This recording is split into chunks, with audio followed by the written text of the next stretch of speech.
Alright, here we go with the last two single note picking patterns for eighth notes. And here we go, 60 beats a minute. Loop each bar individually if need be. Do that, get the hang of it, work 2 bars at a time as well. Anytime you run into any trouble. And here we go. 1, 2, 3, 4.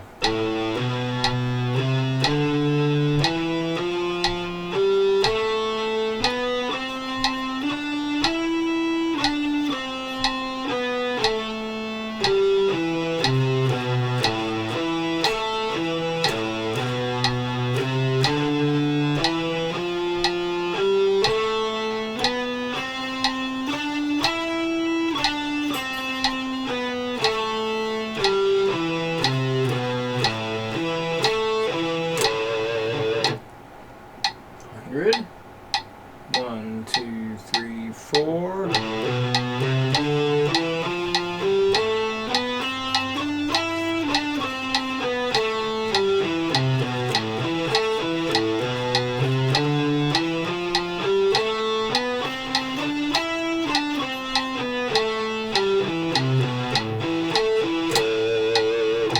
And 140.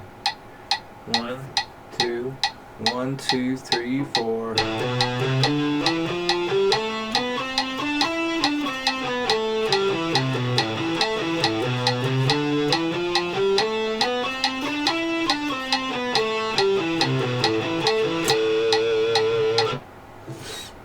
Number 2.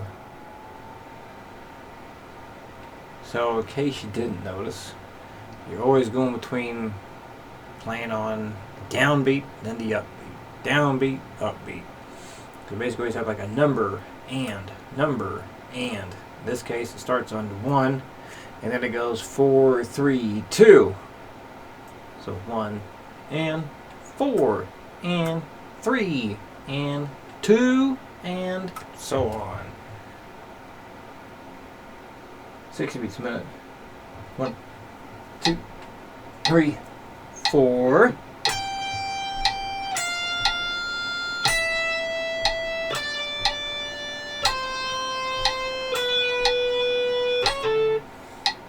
Well, that was bad. 1, 2, 3, 4.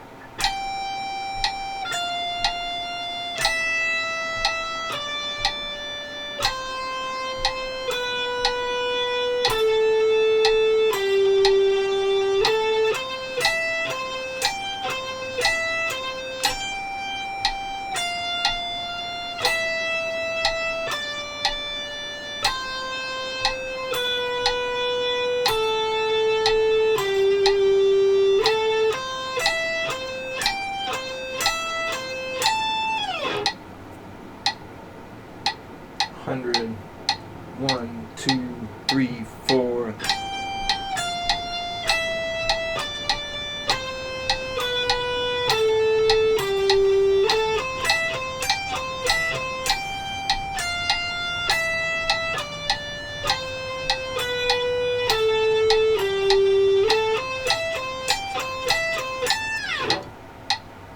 $140.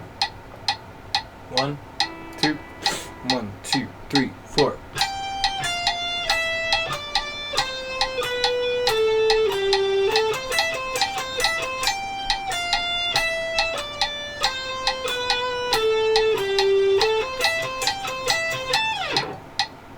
Alright, and then legato.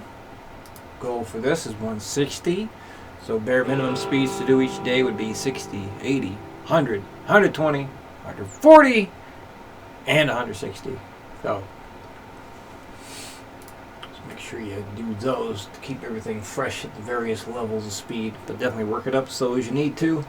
And after you do your hammer-ons, all 3 fingers should be down, so this way you're ready for the pull-offs. Make sure your index finger is up underneath the B string. This way it mutes out that unwanted noise. 60 beats a minute. 1, 2, 3, 4. remember to actually hook your finger off the string.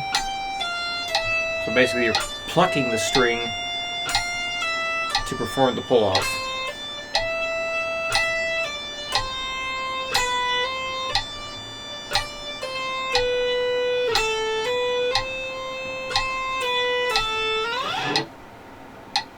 Double time.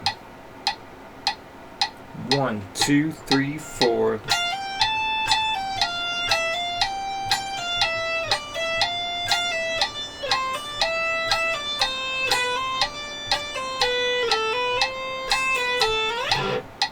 And 160. 1, 2, 1, 2, 3, 4.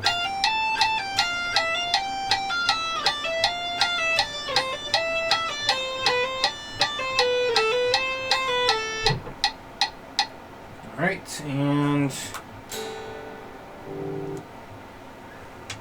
the chord stuff, basically going to use the info in your suspended chord explanation PDF. So you can definitely just match up the chord names with what's on that page. Just see what chord position shows up underneath each chord name, and that's a good way to go. So basically you identify where the third interval is, and if it's a suspended second chord you're working on, you lower that note to the very next note and key. If it's a suspended 4, you raise it up to the very next note and key. So I'll do the C chord stuff here to give an example. This will not work with every chord shape. Sometimes you'll have an open string that is the note that needs to be changed, so you have to manipulate stuff in order to get there. So we'll see how creative you can get here. So with the C chord, you have your E note there, so E gets dropped to a D, so that note's the same. G note's the same, C note there is the same. We have an open E string that needs to be taken care of, so that's got to go to one of the 3 notes that can be in the chord. So C, E, and G is the C major chord, while C, D, and G is the C suspended second. So a C note going on the E string, not going to happen. Way too far away. A D note on the E string would be even harder to make happen. So last thing we can try is a G, and yes, that's definitely a doable note. So A, the hotkey for that. Make sure that's displayed. Wait a minute, that's not even showing up on the screen. Why is that not showing up? There. So make sure displayed diagrams is off if you don't want those chord names showing, or chord names and diagrams showing up at the top of the page. But anyway, that, and then so going through those notes again. So C obviously stays the same, and then the E note for the suspended 4, you raise it up to the next note and key, so E goes up to F. G note stays the same, C note stays the same, and here we can take the open E string and definitely raise that to the F note. So hit A for that, enter, bam. Again, some of these will not be that easy, and the oddballs that are not just a straight suspended second or straight suspended 4, you'll need to enter those chord names manually because Guitar Pro doesn't have all that stuff in their database. And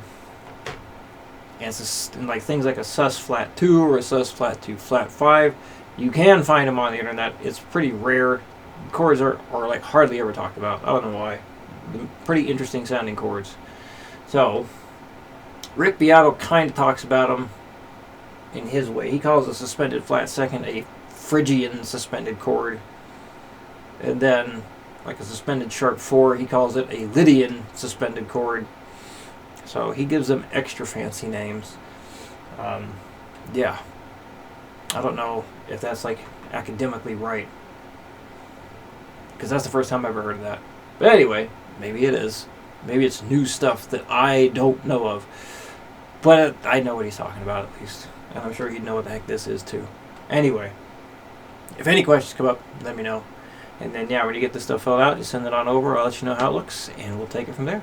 We'll see you next week.